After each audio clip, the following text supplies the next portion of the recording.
The greatest thing about Maggie was this deep love that she had for Jenny. If I'm honest, I could have been a better father. Now I've got to do that. I got to be great for Jenny. Howard, what's up? How are you doing? I'm great. Yeah, yeah. How have you been? Yeah, not too bad. We're still here in Bilbao. Almost 25 years now, but no, yeah, good. Things aren't I great didn't over here. you I think. based there. Yeah. Wow. I moved over there when I was about 21, 22. Yeah, I'm 45 now. So yeah, I've been here for a good while now. Yeah.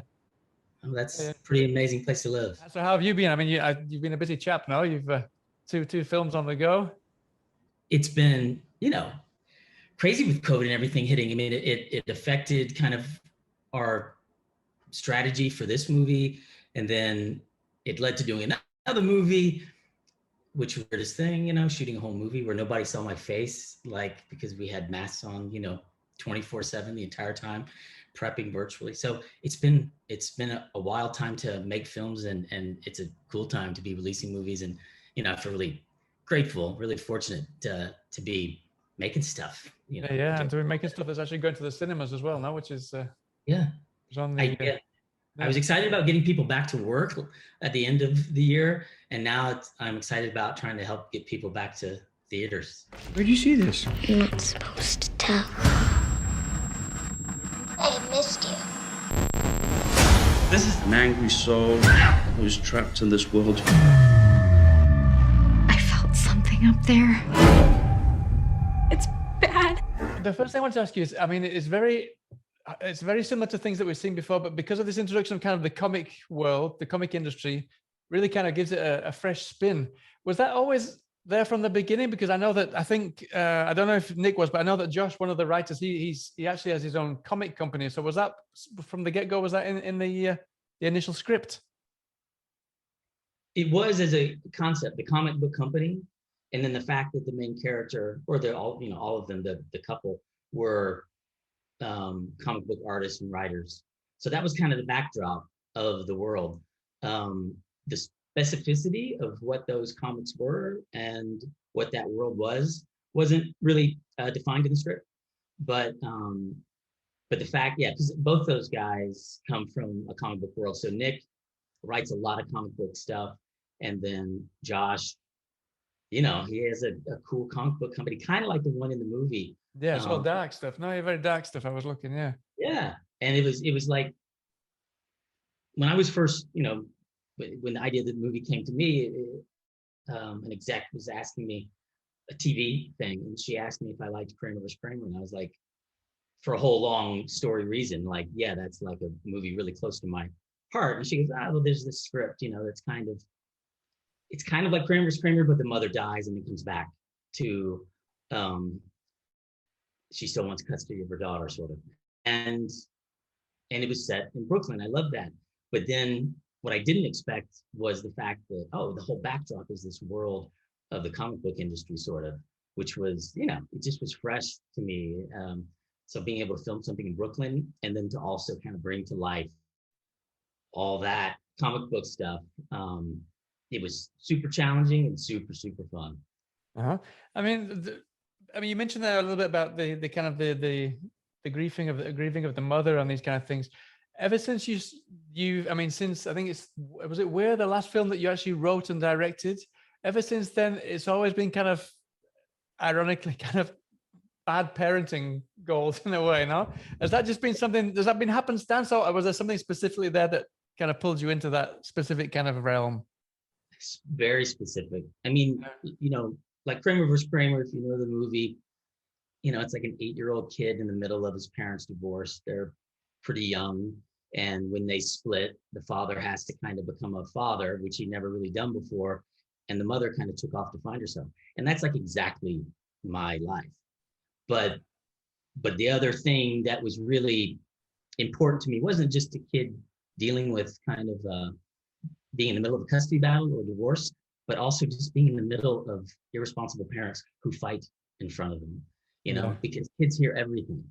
And so that to me was kind of what was important, because I know for me, I wouldn't say it scarred me for life, but here I am, all these years later, making movies. I'm drawn to movies that are kind of about not dysfunctional families as much as just what we go through, with broken homes, which is so common, and then just seeing it, or at least experiencing it, from the child's perspective a little bit, where it's like she's kind of caught in the middle and just quietly turning into, like I did, the dark corners in her room and using her imagination to kind of block out what's going on around her.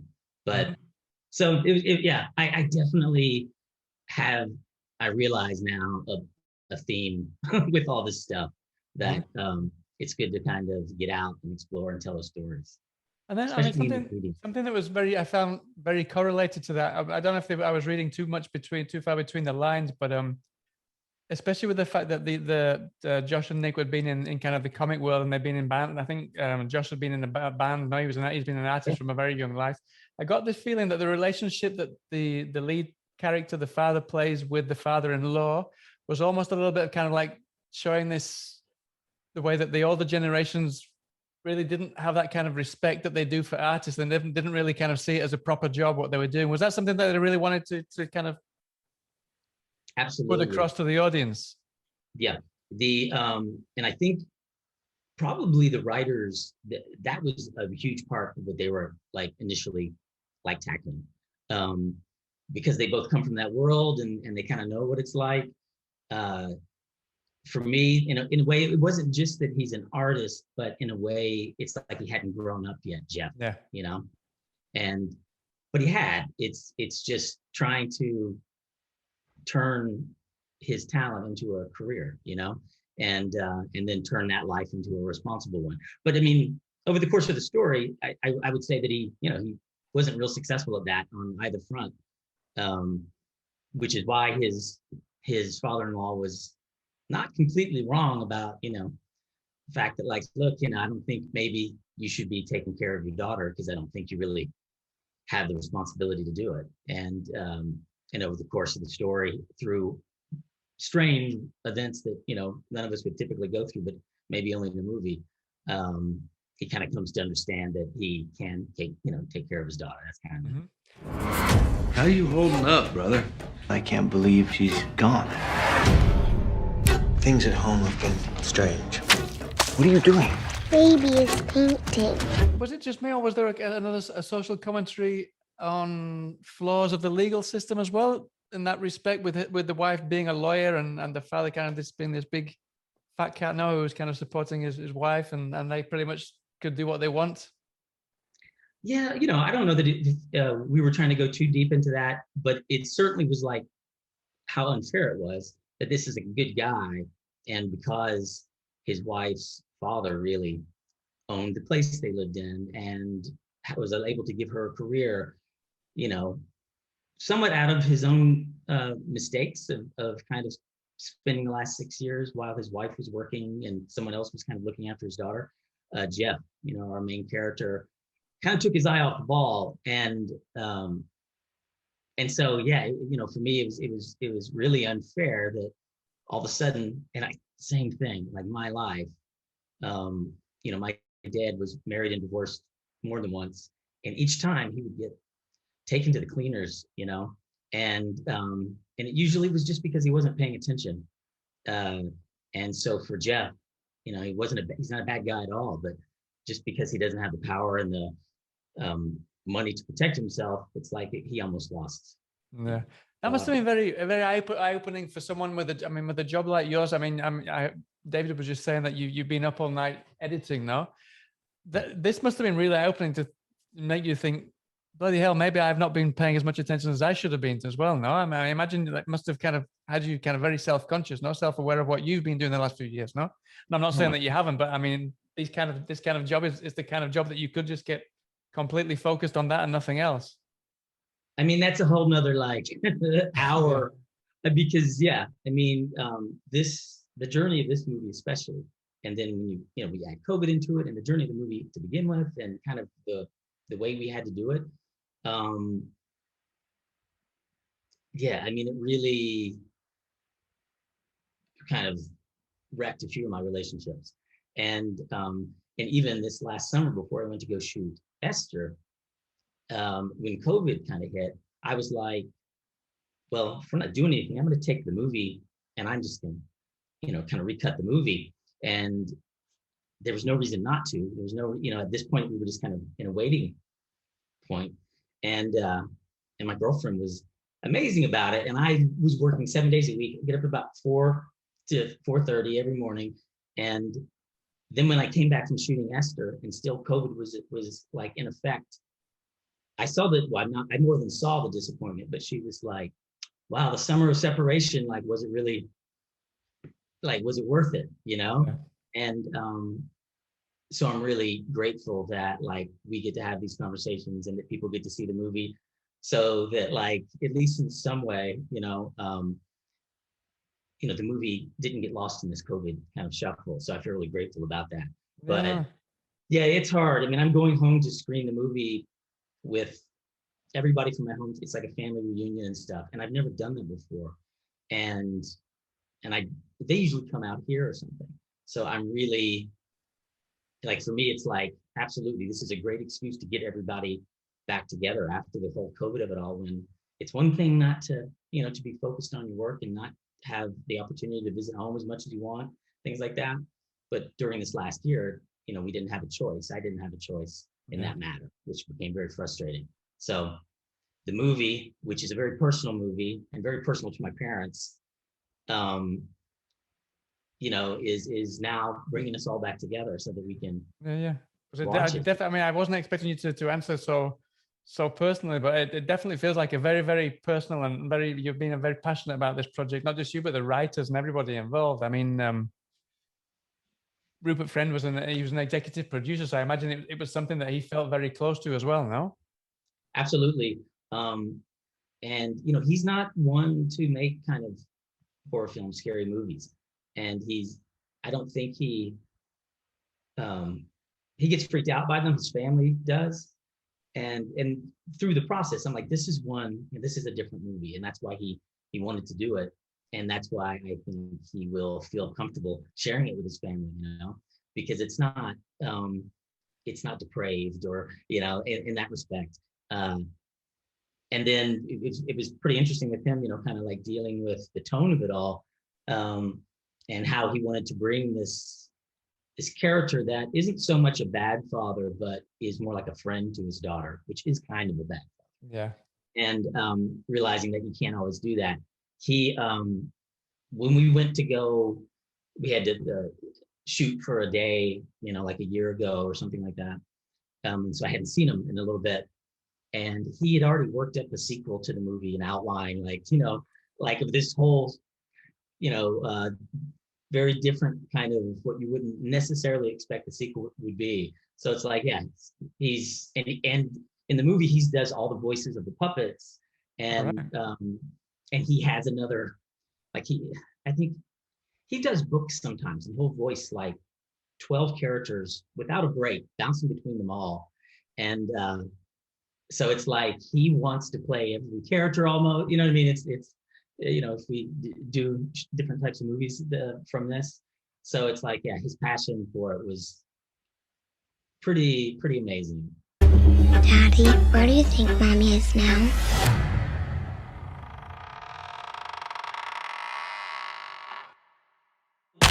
I knew who he was, from Homeland and stuff when I first talked to him when I was in Brooklyn. And I just happened to ask my dad, who was a huge fan of Lauren Cohan from The Boy, like crazy. And he was on set for a week. He didn't introduce himself to her till the 7th day. He was so scared of her. But it was his favorite TV actress. And so then when I said, yeah, I'm talking to Rupert Friend, he was like, that's my favorite television actor. And I'm just like, I think this is a great sign, because when someone like my father, who has a good taste, but also very commercial, specific taste. No, yeah. Yeah, he's a normal guy who really responds to Rupert.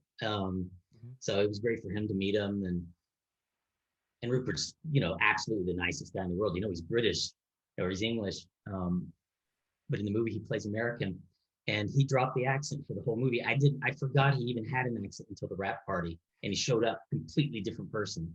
And it was, so in between takes, everything, he changed who he was, Yeah. Yeah. I mean, talking of English accents, British actors, obviously you worked with Simon Quarterman a few times now.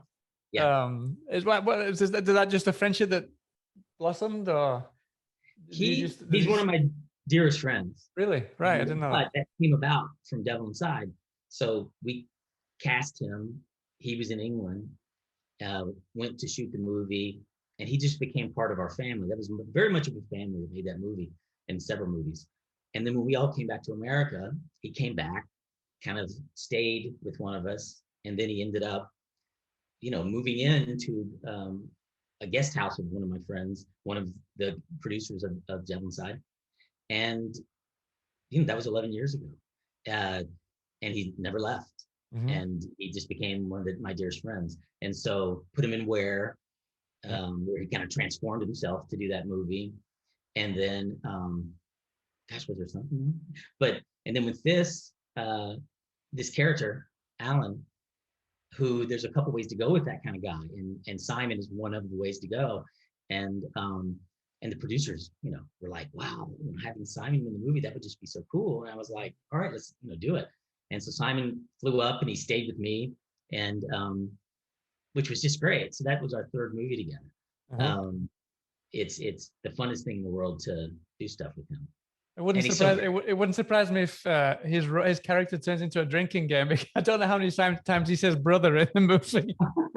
Well, I'll be honest with you. When I was kind of working with the writers to shape that character, I was thinking of Simon, because that's Simon, and he's very spiritual, and Yeah, but it's quite strange because you never really see a Brit very kind of well spoken in that kind of a role, talking about Aboriginal stuff and that kind of stuff, and it worked really well because we've never seen something like that before. Yeah.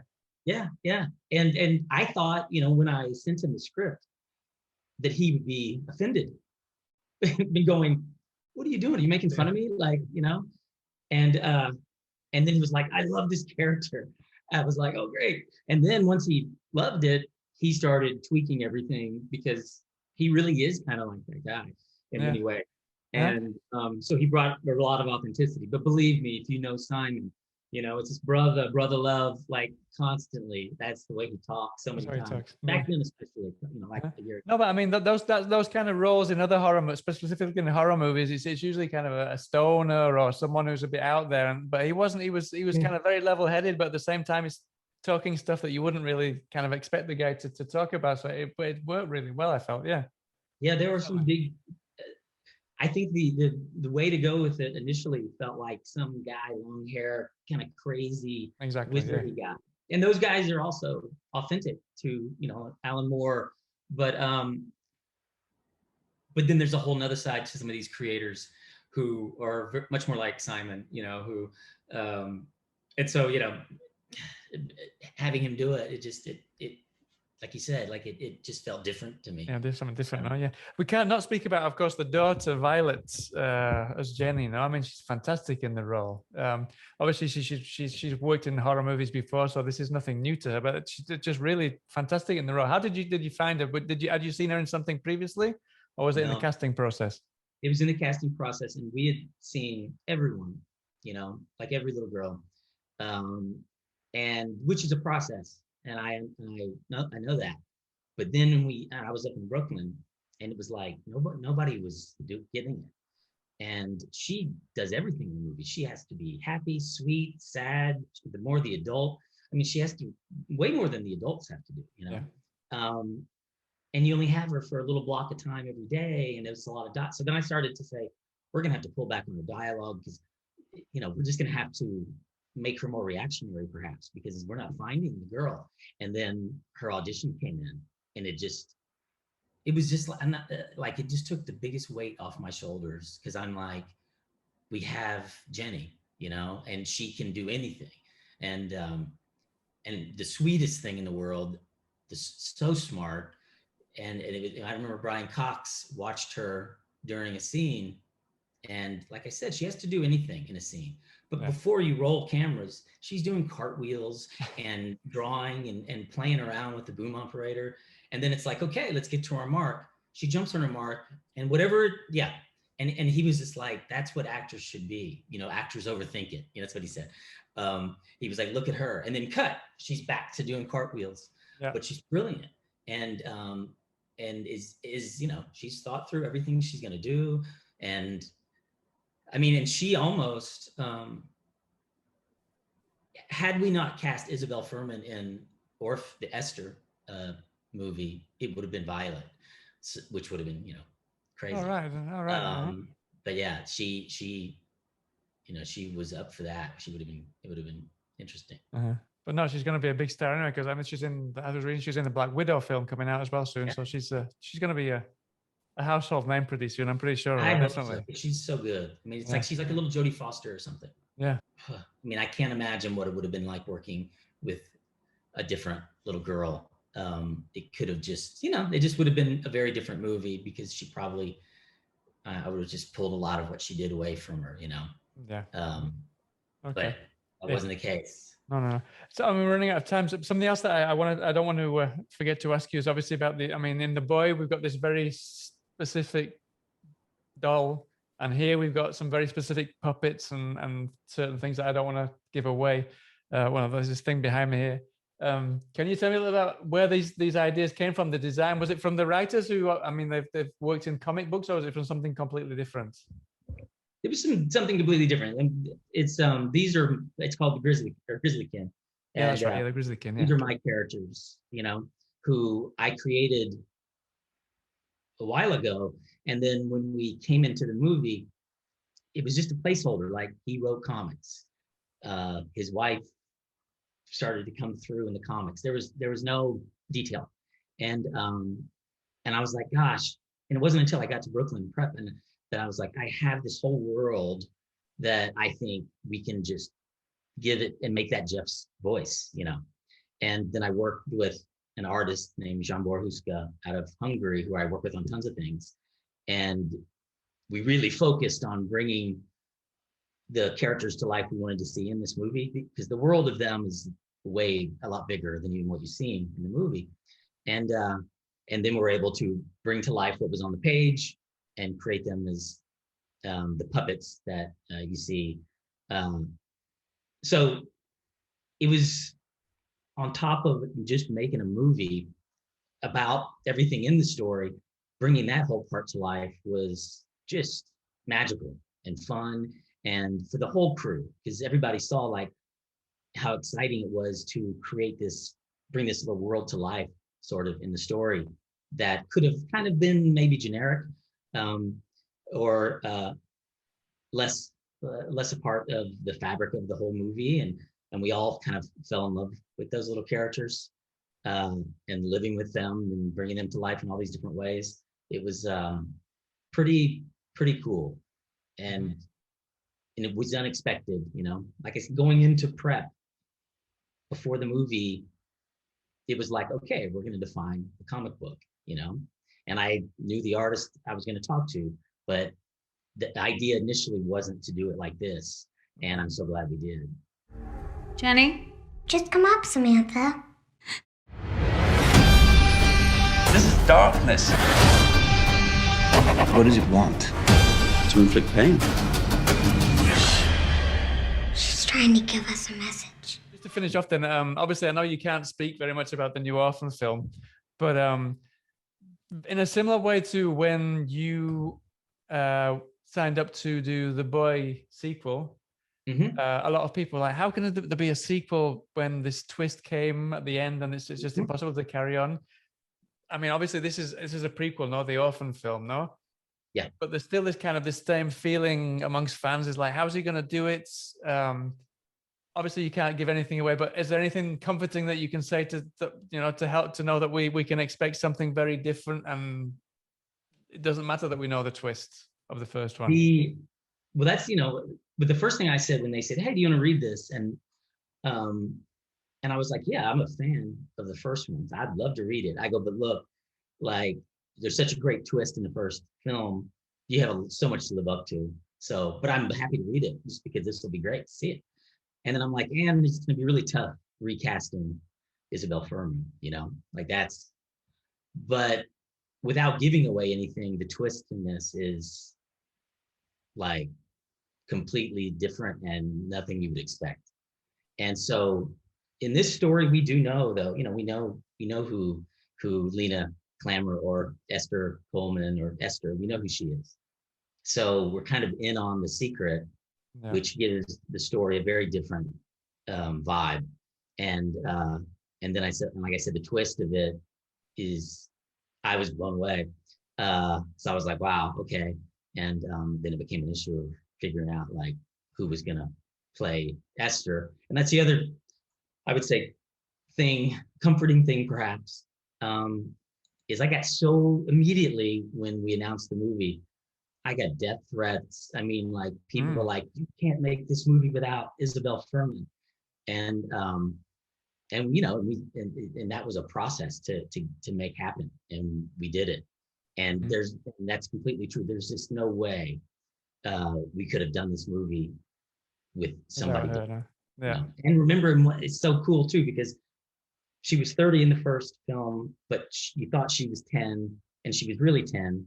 Now we know she's 30, but she's 24, but she's still playing 10. Yeah. It was fascinating. It's been Yeah, I fascinating. mean, I think that works in your favor at the same time, because we're in on the joke with you. It kind of opens the kind of the world for you to spin it on its head and surprise us again, even though we go in thinking we know everything about her. No, yeah. Yeah. And it makes it very different for some of the other characters in the movie and her, because now we know she's not a child, So, but now our actress isn't a child. Had we,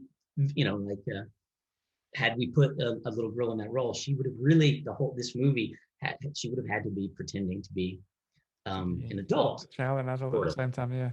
And that's would have been a real challenge. But doing it this way was like, oh wow, take the gloves off, because she's got to play her, a much more natural version of the character. Anyway, it's been wild doing that. So I'm excited. Brilliant. We're really close. Like we're locking picture, like it's supposed to be Friday. It might be next Friday, but so it's turning out great. No, and there's no news on the actual when you expect it to be released. No, I mean, it's such a weird time, right? Like things can happen so fast. So we'll see. But I don't know. I would think this year, by the end of the year, but you never know. Never know. Yeah, I don't know what's going to happen with coronavirus and everything. Yeah. All right. I've been told you got someone else waiting. So William, it's been really good to speak to you again. I hope to speak to you again under better circumstances next time. Yes. And I wish you the best of luck with both films. Absolutely. Thank you so much. So good to see you. Good to see you. All right. Take care of yourself. All the very best.